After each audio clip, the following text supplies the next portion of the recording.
नमस्कार, मैं हूँ प्रतीक चौधरी और दिल्ली के मुख्यमंत्री और आम आदमी पार्टी के संयोजक अरविंद केजरीवाल की जो मुश्किलें हैं, वो कम होने का नाम नहीं ले रही हैं। क्योंकि कहीं न कहीं जो आरोप हैं भ्रष्टाचार के, लूट के और घोटालों की जो फ़हरिस्त है वो पहले से लंबी थी और अभी उसमें जो चीज़ें हैं वो जुड़ती जा रही हैं, घोटाले हैं वो जुड़ते जा रहे हैं। तो हमारे साथ मौजूद हैं पवन केसर जी। पवन सर, मतलब अरविंद केजरीवाल भ्रष्टाचार और लूट के पर्याय बन चुके हैं, ये बोला है गौरव भाटिया जी ने। नया आरोप लगाया है कि दिल्ली जल बोर्ड में लगभग 500 करोड़ का जो घोटाला है वो उन्होंने किया है। नमस्कार प्रतीक जी। पहले तो संवाद वाले के पूरे जितने भी दर्शक हैं उनको नमस्कार है। बिल्कुल सही एक आपने कहा है कि एक पर्यायवाची जो हैं करप्शन के, भ्रष्टाचार के अरविंद केजरीवाल वो बन चुके हैं। देखिए क्यों हर बार बात आती है, ये एक विक्टिम कार्ड खेल-खेल कर कि हमें बीजेपी ये कर रही है, हमें बीजेपी वो कर रही है। मगर अरविंद केजरीवाल हर बार एक नया भ्रष्टाचार लेकर सामने आ जाते हैं। इतना ईडी के कार्रवाई उनके ऊपर चल रही है। मनीष सिसोदिया उनके मंत्री जो है वो अंदर हैं। फिर भी ये आदमी, ये पार्टी जो है भ्रष्टाचार से मतलब कोई चूक नहीं रख रही अपनी अपनी तरफ से। जहाँ उनको मौका मिल रहा है, जिस लेवल का मिल रहा है, उतना बड़ा घोटाला सामने आ रहा है और कहीं न कहीं दिल्ली की जनता के जो पैसे हैं, उसको बर्बाद किया जा रहा है, उसको लूटा जा रहा है। और ये नया घोटाला इसी पे आज की चर्चा है, ये जल बोर्ड जो घोटाला सामने आया है, इसमें देखिए थोड़ा आपके दर्शकों को मैं थोड़ा सहज तरीके से बता सकता हूँ कि ये एक्चुअली में घोटाला है क्या? प्रतीक जी, आपको पता है यहाँ पे जो वाटर ट्रीटमेंट प्लांट्स हैं दिल्ली हुँ, में, तो उसमें अपग्रेड करना, उसकी कार्यक्षमता को बढ़ाने का ये टेंडर जो है इसपे एस्टीमेट बना था। इसमें कैटेगरीज़ की गई है, जिस तरह का वाटर ट्रीटमेंट प्लांट है वो स्टेज 1 में आता है, अपग्रेडेशन के लिए है, एक्रेडिशन के लिए है। तो ये उसको उसके आधार पर एक बजट उसमें एस्टिमेट वैल्यू बनाई गई है कि हाँ, ये अगर 200 करोड़ का इसमें लगना है तो ये इस हिसाब से 210 करोड़ में ये बन रहा है।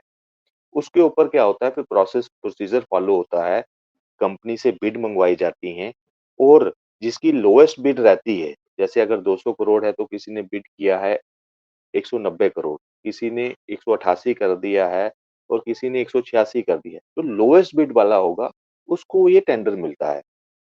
तो ये जो एस्टीमेट बनाती हैं, इनसे इनका भी एक वो लिया जाता है, कोटेशन ली जाती है और इस घटना में ये जो एस्टीमेट बना है, जो 1500 करोड़ का था, जब टेंडर फ्लोट होता है, ये एसटीएफ्स का अलग-अलग, जब इसको जॉइंटली अगर देखा जाए, जहाँ मतलब स्टेज 1 थी, स्टेज 1 का जो बजट था, उसमें स्टेज 3 बल्कि कम होना चाहिए था, उसमें वो डाल दिए हैं एसटीएफ को।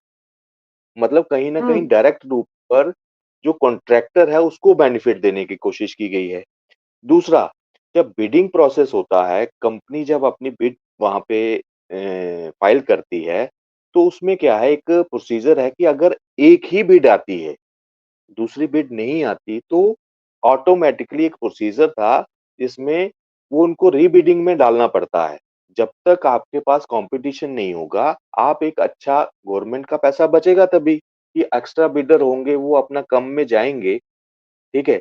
तो एक तो डायरेक्ट एलोकेशन करने की इनके पर जो है अपने जो कॉन्ट्रैक्टर हैं और जो एस्टीमेट बना रहे थे उनको बेनिफिट देने के लिए जो काम 1500 का था वो 1938 करोड़ का ये जी। सामने आया है। और केजरीवाल जो हैं मतलब डायरेक्ट जो अपनी कंपनी जिनके साथ उनकी मिली-भगत रही है, उनको ये काम देने का पूरा इन्होंने षड्यंत्र रचा था और कहीं न कहीं सिर्फ़ और सिर्फ़ दिल्ली की जनता का पैसा लूटने की इनकी साजिश थी, वो बेनकाब जो है भाजपा ने फिर से कर दी है। भाजपा अपना जो कर्तव्य है ना, वो दिल्ली की जनता के लिए निरंतर निभा रही है। आपने देखा होगा इससे पहले भी, जब शराब घोटाला आया था, एक के साथ एक दारू फ्री बेचने का, उस वक़्त भी दिल्ली की जो भाजपा है, वही सबसे पहले खड़ी हुई। उसके बाद उसपे जो सीबीआई इंक्वायरी की माँग की गई, जो वहाँ के सेक्रेटरी थे उन बेस पे जब दिल्ली जो एक्साइज़ पॉलिसी है उसके अगेंस्ट में जब एलजी से कंप्लेंट हुई, तो सीबीआई, ईडी को उसको सौंपा गया जब ये केस, तो उसमें परत बाई परत जब मतलब जो सच है वो सामने आता गया भ्रष्टाचार का, वैसे-वैसे इनके मंत्री जो हैं, वो जेल की सलाखों के पीछे होते गए। अब ये जो जल बोर्ड का घोटाला आया है, इसमें भी अनियमितताएँ साफ दिख रही हैं। आप डिपार्टमेंट चला रहे हैं, आप मिनिस्ट्री चला रहे हैं, तो इसमें तानाशाही नहीं हो सकती। इसमें हुँ, ट्रांसपेरेंसी चाहिए और यही एक गुड गवर्नेंस की एक जिसको कहा जाता है आधार कहा जाता है। मगर सिर्फ़ अपने हुँ, दोस्तों को व्यक्तिगत हित देना, सरकार की अनियमितताओं के साथ मतलब उसमें फेर-बदल करना, क्योंकि इसमें प्रॉपर क्लॉज़ रहते हैं। क्लॉज़ के साथ भी छेड़खानी अरविंद केजरीवाल की आम जो पार्टी है, उन्होंने की है और ये साफ आज क्लियर हो गया। देखिए, यहाँ दिक्कत ये है, सब कुछ सबूत भी हैं, सब कुछ है और ये एफआईआर की माँग भी उठ रही है इस पे।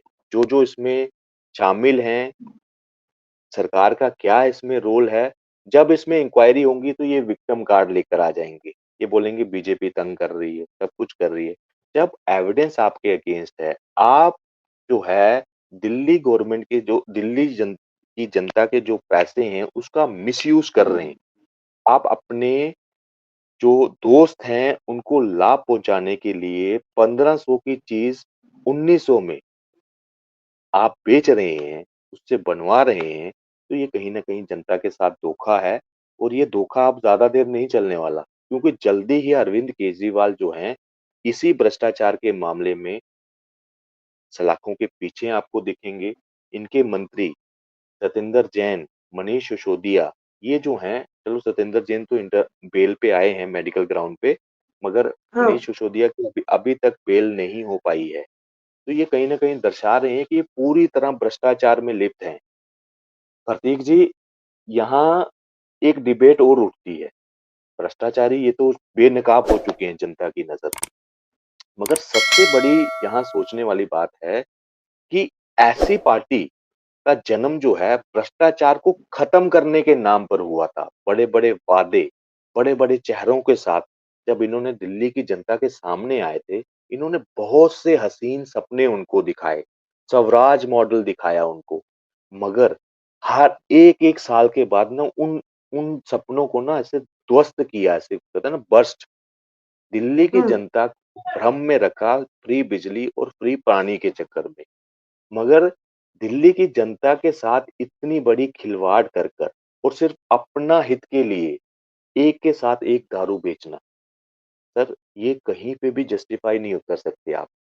केजरीवाल किसी भी प्लेटफॉर्म पर एक के साथ एक दारू बेचने को आप भ्रष्टाचार को आप जस्टिफाई करने की कोशिश कर रहे हो। मगर एज़ ए दिल्ली की जनता के बिहाफ़ पर मैं पूछता हूँ अरविंद केजरीवाल को कि आप एक के साथ एक दारू बेचने को कैसे जस्टिफ़ाई करेंगे यहाँ पे? आप जो एज आदमी भी घटाई को गई है दारू पीने की। 21 साल सबसे बड़ी बात हाँ, है कि 24 साल जो एज थी उसको घटाकर 21 साल कर दी गई और उससे भी अगर कोई बड़ा अगर कर देगा कि पिंक ठेके, हुँ, आपने पिंक ठेके का कॉन्सेप्ट कहाँ देखा इससे पहले? पूरे हिंदुस्तान की बात करता हूँ, मैं कहता हूँ विदेशों में भी पिंक ठेके का कहाँ आधार है ये? कहीं पे पिंक भी नहीं। ठेके मतलब आप अपनी जो हमारी महिलाएँ हैं, बच्ची हैं जो 21 साल से ऊपर हैं, उनको आप राइट दे रहे हो, उनको सुविधा दे रहे हो कि आपके नियर बाय में आपके लिए पिंक ठेका खुला है, जाओ, वहाँ से दारू उठाओ, पियो। मतलब इस तरह से आप यूथ के लिए ये आप डिलीवर कर रहे हैं, ये आप प्रोमिसेस लेकर आए थे। यही आधार बनेगा केजरीवाल की इस गवर्नमेंट को खत्म होने का। खासकर दिल्ली वाले तो अब इनको समझ चुके हैं। देखिए अ, जितने आप रोड्स देखेंगे, उनकी हालात देखेंगे, जब से एमसीडी इनके पास गई है, तब से कूड़े का जो व्यवस्था आपको दिखेगी वार्डों में, साइड में ऐसे कचरा बिखरा हुआ है। कोई पूछ नहीं रहा, कोई कुछ नहीं हो रहा। ये कह रहे थे हम कचरे के पहाड़ नीचे कर देंगे, मगर आज कचरा इवन दिल्ली की सड़कों पे बिखरा हुआ है। पहले तो कूड़ेदान तक पहुंचता तो था, आज सिर्फ और सिर्फ सड़कों पे पड़ा हुआ है, कोई पूछ नहीं कर रहा। मैं 3-4 करोल बाग वाली एक विधानसभा में गया था यहाँ पे, रघुवर नगर है शायद। उस लेन हम्म। में जब मैं अंदर घुसा हूँ, तो सिर्फ कचरा ही कचरा। और कई ऐसी विधानसभाओं में जब हम गए हैं, सिर्फ कचरा ही कचरा वहाँ पे रोडों पर बिखरा पड़ा है। और जब हमने कहा कि गाड़ियाँ क्यों नहीं आती? कहते आती हैं, आकर निकल जाते हैं, पूरी तरह से कचरा साफ नहीं होता। तो ये लोग क्या करते हैं, सिर्फ और सिर्फ इलेक्शन के टाइम पर झूठ बोलते हैं। और जो एडवर्टाइज़मेंट के नाम पर ये लोगों को, ये दूसरे राज्यों के लोग हैं ना, जो सोचते हैं कि दिल्ली बहुत अच्छा मॉडल है, उसका प्रचार-प्रसार जिस तरह से इन्होंने मोहल्ला क्लिनिक का किया, अपने एजुकेशन मॉडल का किया, इवन कि न्यूयॉर्क टाइम तक एडवर्टाइज़मेंट चलेगी। आज जो है उसी एडवर्टाइज़मेंट के बल पर इन्होंने 2 बार जो है दिल्ली की जनता को बेवकूफ़ बना लिया है। मगर अब दिल्ली की जनता यहाँ पे समझ चुकी है कि ये लोग जो इनका विकास है सिर्फ़ और सिर्फ़ एडवर्टाइज़मेंट तक है। ये चीज़ सुप्रीम कोर्ट ने भी इनको फटकार लगाई है कि आपके पास जो है एडवर्टाइज़मेंट का बजट तो है 500-700 करोड़ रुपया, मगर जो रैपिड ट्रेन यहाँ से चल रही है, उसके लिए ये फंड नहीं दे रहे थे। जो हरियाणा सरकार, उत्तर प्रदेश सरकार और दिल्ली सरकार का जॉइंट प्रोजेक्ट था, उसके लिए ये पैसे की भी आना-काना कर रहे हैं। मगर वही जब सुप्रीम कोर्ट ने उन्होंने कहा कि अब ये बजट जो है सिर्फ़ और सिर्फ़ विकास कार्यों में यूज़ होगा और आपके एडवर्टाइज़मेंट के लिए आपके पास पैसा है, और रैपिड जो आपकी दिल्ली की जनता के लिए सुविधा के लिए बनाई जा रही है, आपको उसके लिए पैसा नहीं है। तो उसपे अंकुश लगा है। हर तरफ से, हर फ्रंट से इनको मुक्की मिल रही है। और ये जो जिस तरह के इन्होंने ये जो भ्रष्टाचार सामने आया है ना, ये भ्रष्टाचार भी इनको लेकर डूबेगा। जी। तो ये जो भ्रष्टाचार है जिसके बारे में आप ज़िक्र कर रहे हैं, उस पर जो दिल्ली सरकार है, आम आदमी पार्टी, उसने साफ-साफ बोला है कि हमने भी इसके जाँच के आदेश पहले से दिए हुए हैं। बीजेपी बिना बात के मुद्दा बना रही है इसे। देखिए, जाँच के आदेश दिए हैं, वो कहाँ हैं? पब्लिकली सामने क्यों नहीं है? मैं आप एक चीज़ सुनिए, ये कहते हैं हुँ, कि हमने जाँच की। आपकी नाक के नीचे ये सब हो रहा था, आपने कोई सोशल मीडिया जब बीजेपी आई, तो आपके मुँह से वो निकल रहा है कि हमने जाँच की।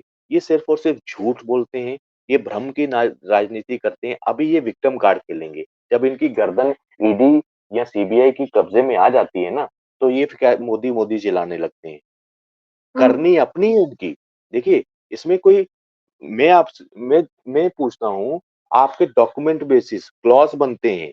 अगर आप इस चीज़ की जानकारी रखते हैं, कोई भी गवर्नमेंट टेंडर निकलता है, वो चाहे वो जैन है या किसी पीएसयू का है या गवर्नमेंट किसी मंत्रालय का है, उसमें पूरी गाइडलाइंस रहती हैं प्रॉपर कि कौन-सी जी। कंपनी कितनी टर्नओवर होनी चाहिए, क्या उसकी एलिजिबिलिटी क्राइटेरिया होगा, क्या उसके मतलब बनाने के बाद उसका कितनी देर का उसका रहेगा, रोल रहेगा।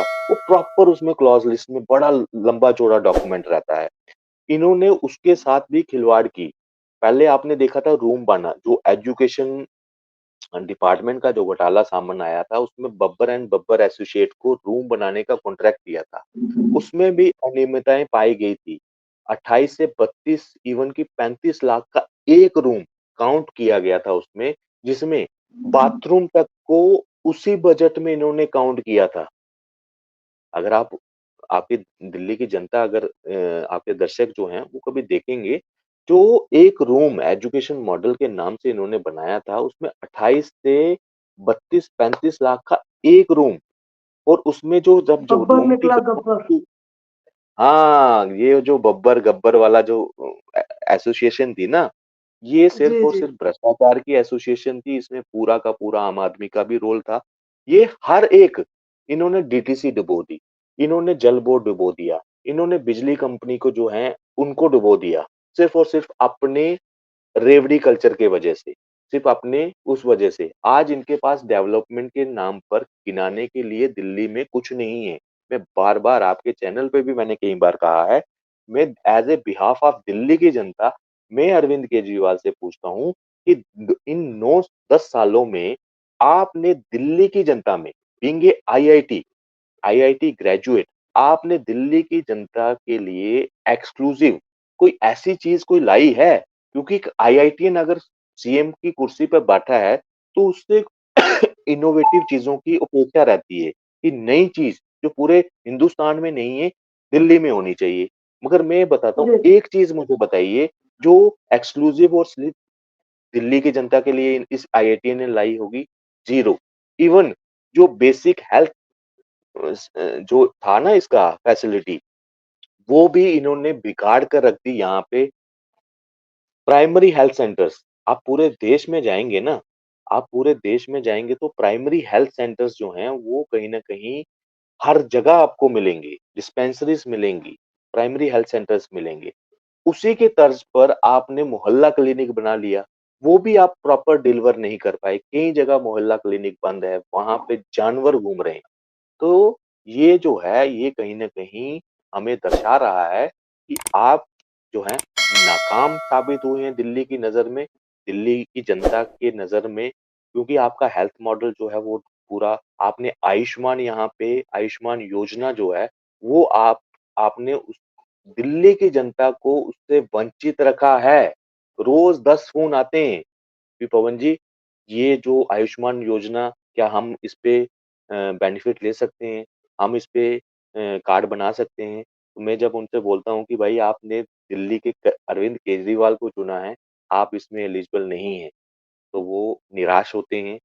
तो कहीं न कहीं इसमें अरविंद केजरीवाल को सोचना पड़ेगा, अपनी नालायकी की वजह से दिल्ली की जनता कब तक जूझेगी, ये अभी आपको सोचना पड़ेगा इसमें, क्योंकि अगली 2025 में ये रिपीट नहीं करने वाले। तो अरविंद केजरीवाल हैं, अपने आप को कट्टर तो दिखाती हैं। क्या अब जो है, जो नए-नए जो मंत्री बने हैं, जल हुँ, हुँ। संसाधन जल के जो मंत्री हैं वहाँ के दिल्ली के, हुँ, हुँ। जिनके पास जल बोर्ड है, क्या जी, उन तक भी जो बात है वो जा सकती है? बिल्कुल देखिए डायरेक्ट जो या डिपार्टमेंट फिर रहता है जो जो सीधे जो ये केजरीवाल है वो तो साइन करते नहीं है, क्या इसमें भी जो केजरीवाल है वो फँस सकते हैं? देखिए केजरीवाल का सबसे मैं ये कहूँगा कि शातिर शातिर दिमाग